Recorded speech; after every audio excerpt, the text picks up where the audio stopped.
Startling video from Chile earlier this evening.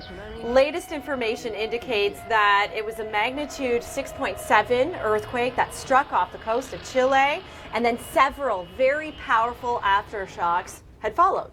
And this had actually occurred 61 kilometers off the coast. Yeah, so now some photos. We've been tracking this, Kasia, on social media. This one's pretty cool because it actually gives you an idea of where this community is.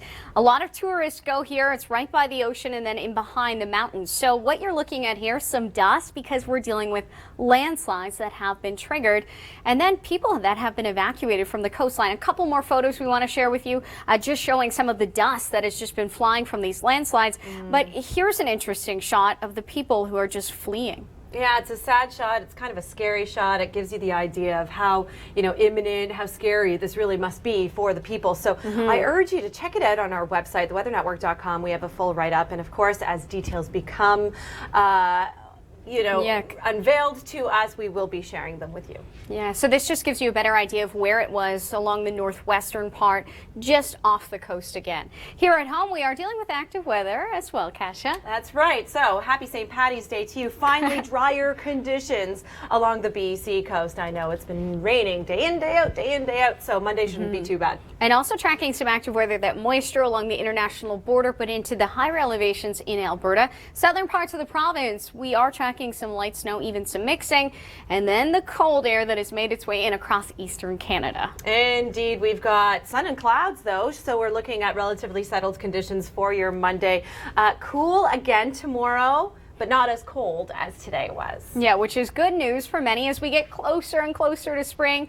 Finally starting to see a break from the active weather for the most part in Atlantic Canada. High pressure slides in. We have been tracking that sea effect that is expected to set up Monday into your Tuesday along the western shores of Newfoundland. And to the other coast we go in Vancouver, sunshine for Monday. But Tuesday it all goes downhill from here. Rain comes back to the region, and then Wednesday as well, tapering off a little bit. Thursday, Friday, not so bad, but the one common denominator, you've got nice and seasonal conditions, temperatures. Yeah, in Edmonton, 3 degrees for your daytime high Monday. Watching out for the mixing. Tuesday, a high of 6. And Wednesday, the rain's back. Stay with us. More on your active weather coming up. You're watching the Weather Network on this Sunday evening. Kasia Bodurka with you here alongside Michelle Nelson. First, an international update. An earthquake struck off the coast of Chile earlier this evening with several very strong aftershocks. Yeah, we will have an update on that throughout the hour, so make sure you do stay tuned. But right now, let's take a look at the active weather here at home, because we are still dealing with a number of warnings further east with this storm that is going to push out. And essentially, it's about the snow and the blowing snow. So any of these forewarned areas, yeah, we're still picking up a pretty hefty amount of snow through the evening and the overnight, and eventually subsiding. However, we still do have some sea effect flurries that are going to be building, and we're talking a good amount, 5 to 10 centimeters of snow in behind that system, and then the sea effect will be ramping up throughout the day tomorrow. Yeah, and further south in southern parts of Newfoundland, tracking another system that's just going to skim by, but that's where we could see 5 centimeters, locally a bit more. Let's head further west now we go, where the tomorrow also cold and unseasonably, well, below seasonal, but not as cold as it was today. Yeah. I'm using that word cold so much. I know, because Ontario. It just doesn't seem to end, Kasia. We're looking at minus 15 to minus 30. That's in the purple. It will start to push out as we head towards Tuesday into Wednesday in southern Ontario. Still in northern parts of the province, it is going to be quite chilly. That's right. So we're talking about a daytime high tomorrow for the city of Toronto around -5. Then I believe 2 degrees Tuesday, Wednesday 6. Oh, I'm giving away so much. We're so excited about this. High pressure tomorrow, but then our next weather maker moves in on Wednesday for southern Ontario. To the north, though, as early as Tuesday, snow flurries, wet snow for you in northern Ontario, southern Ontario. I mentioned the rain. Yeah, mostly a rain story as temperatures are on the mild side. Now stay with us. Coming up. All right, happy Sunday evening in the GTA. Kasia Bodurka with you here, and that is not on my bucket list. No polar bear dips for me, especially when we're seeing temperatures like this. So yeah, it's cooler yet again. -17 for the city of Toronto, -19 for you in London, -16 in Kingston. You get it, don't you? Monday morning, much the same really. Temperatures not rebounding for the early commute. But I want to take you first to video before I tell you what kind of a daytime high you have going on for tomorrow to Waterloo, a water main break, right? And this occurs because of your typical freeze-thaw cycles, kind of like why potholes happen, and obviously we've had so many of those this year because of those extreme temperatures that we were seeing. When you see the purples on the map, it means it's very cold, but they will eventually be dissipating because of an area of low pressure. See that? We even have the blues, and we're even going to get the lighter blues into the region, into southern Ontario.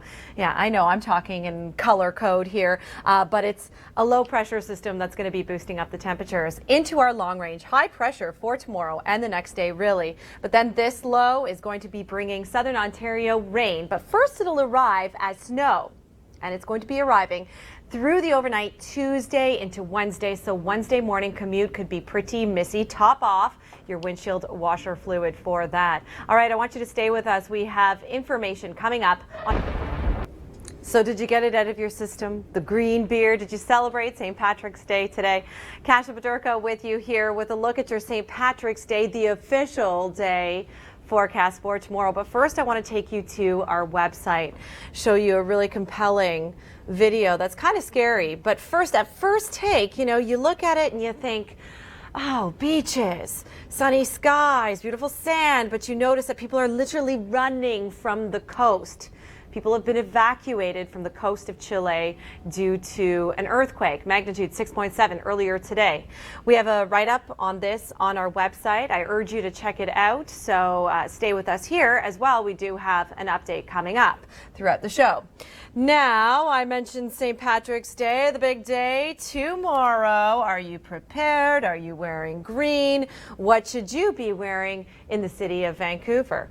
Well, we continue to see the showers through the overnight, but if you scroll down to your Monday forecast, oh, isn't this lovely? And I picked the, I thought I picked the green color there.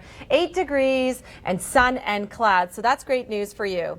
I take you now to Winnipeg, where it's a little bit of a different story. We've got cooler conditions. We've got temperatures -1. You know, that's not too bad, right? And you've got sun and clouds right across the board. Not a bad forecast, really. We are dealing with some snow showers, by the way. This is happening now, and we do have a snowfall warning in effect for areas north and a little east of Winnipeg. So 5 to 10 centimeters of snow locally. You could be seeing a little bit more, and it is quite gusty as well. Now, before I show you Ontario's forecast for tomorrow, hey, I got to show you this video. I showed it yesterday, earlier today. I can't help myself. Shorts and t-shirt weather back in 2012. Can you believe it? And meanwhile, today, what a huge difference. Oh, it brings a tear to my eye, actually. Natalie Thomas, she was at the St. Patrick's Day parade earlier today. And, you know, even though people had to wear the really heavy jackets, people were in super high spirits nonetheless. Temperatures for tomorrow in Toronto, -6. And finally, I'm now going to take you to Halifax. Halifax, people are certainly excited to celebrate St. Patrick's Day there, -4 and sun and clouds. What about your area? That's coming up. This weather swing. Well, Monday is the first day of March break for some of you, right? So an ideal place to go RVing, I would say the south coast of BC. Drier conditions finally. Temperatures right around where they should be, and by that, I mean about 8-9 degrees for you in Vancouver. So that's where you want to be on your St. Paddy's Day Monday if you're going to go RVing anywhere. Tuesday, back to seasonal conditions across the prairie provinces and a little more active towards Ontario. The weather. So did you get it out of your system? The green beer, did you celebrate St. Patrick's Day today? Kasia Bodurka with you here with a look at your St. Patrick's Day, the official day forecast for tomorrow. But first I want to take you to our website, show you a really compelling video that's kind of scary. But first